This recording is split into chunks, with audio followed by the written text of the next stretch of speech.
Episódio 2 dessa série dando continuidade ao que nós estávamos falando ontem sobre a questão de Jesus transformar água em vinho, de ser pecado ou não, o que se embriagar é que é pecado.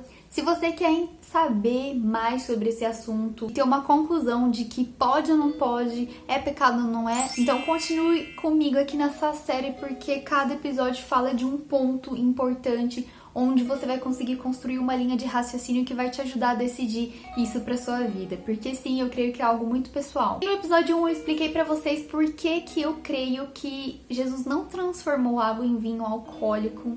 Por que eu acho isso um absurdo.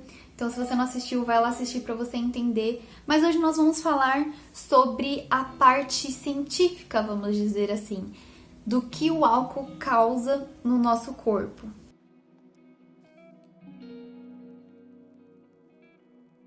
E o que a Bíblia diz também a respeito disso. Provérbios 20, versículo 1 diz: O vinho é zombador e a bebida fermentada provoca brigas. Não é sábio deixar-se dominar por eles. Eu, Mariana, entendo que esse dominar por eles não se trata apenas de embriaguez, mas sim pela falta de controle em se abster disso, em dizer não. Mesmo que seja só um golinho, ou só de vez em quando. Se você não consegue tirar isso da sua vida, aí eu acho que é um problema. E eu acho que entra nesse versículo de você estar deixando se dominar. Mesmo que você não esteja se embriagando, você tá se deixando dominar por essa vontade. A mesma coisa com relação a doce. Eu tenho um grande problema com doce, com açúcar, e eu tô tentando mudar isso em mim.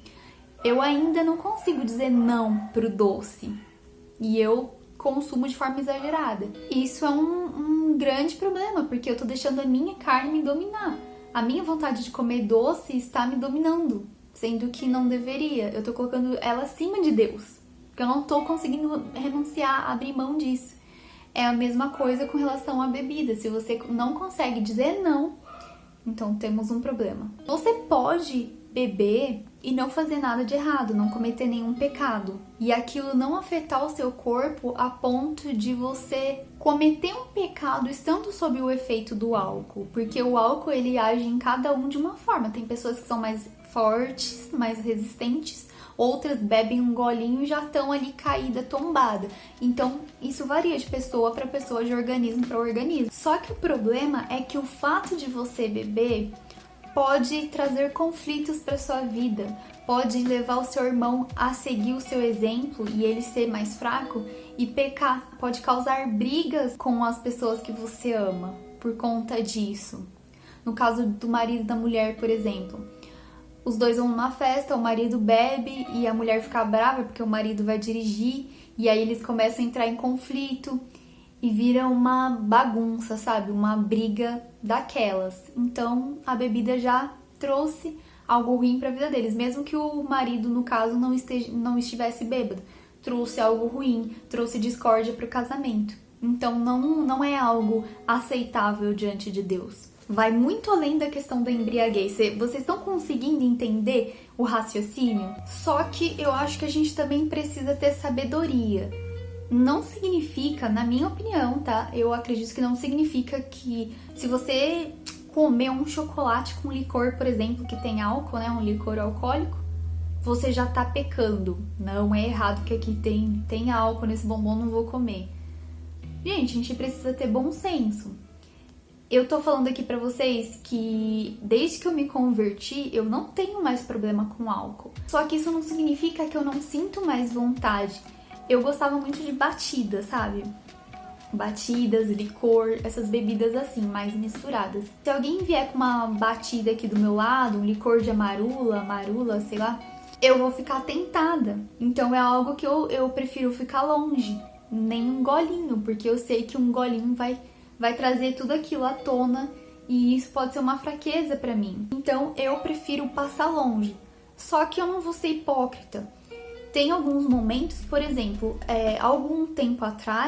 alguns dias atrás, na verdade, me ofereceram um chopp de vinho, se eu não me engano, chopp de vinho, que eu nunca tinha experimentado. E eu sempre tive vontade de experimentar, mas eu nunca experimentei porque, sei lá, acho que eu nunca tive a oportunidade. E eu quis saber como que era o gosto. eu quis experimentar, porque eu sempre tive curiosidade, eu queria saber como que era. E eu experimentei, só que eu dei um golinho e parei por aí, não bebi mais. Não vou mentir pra vocês, fiquei com a minha consciência limpa, tranquila? Não, eu não gosto nem de experimentar. Por essa questão que eu falei pra vocês de eu já ter tido problema com isso ser uma fraqueza pra mim.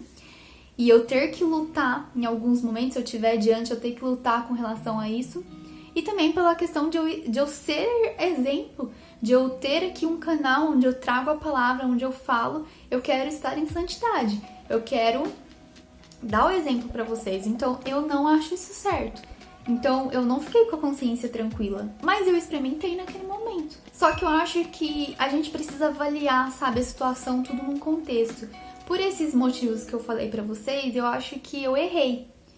Mas se for pela questão de você tá ali com seu marido, no caso de quem é casado, você tá ali sozinho com seu marido, você experimentou, deu um golinho e tal.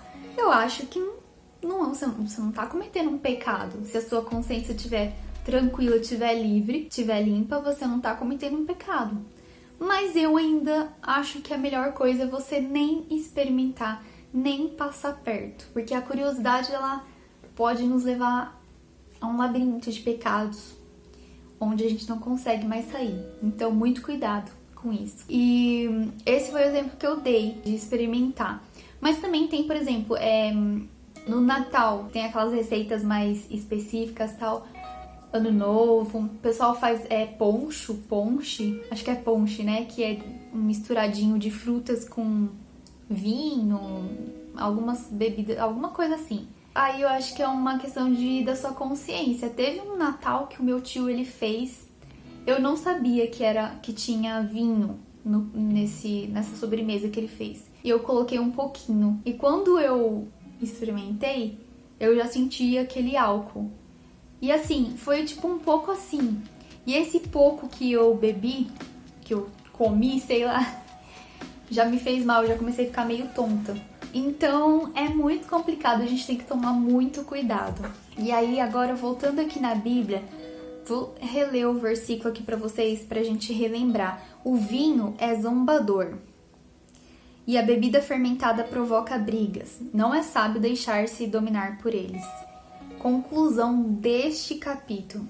Eu acredito que a melhor coisa que a gente faz é passar longe. Longe mesmo. Nem experimentar, nem um pouquinho. Mas se acontecer de você ingerir um pouquinho, seja por causa de um bombom, de uma sobremesa, ou porque alguém te ofereceu algo e você ficou curioso como eu e experimentou, não se sinta assim como se você tivesse matado alguém.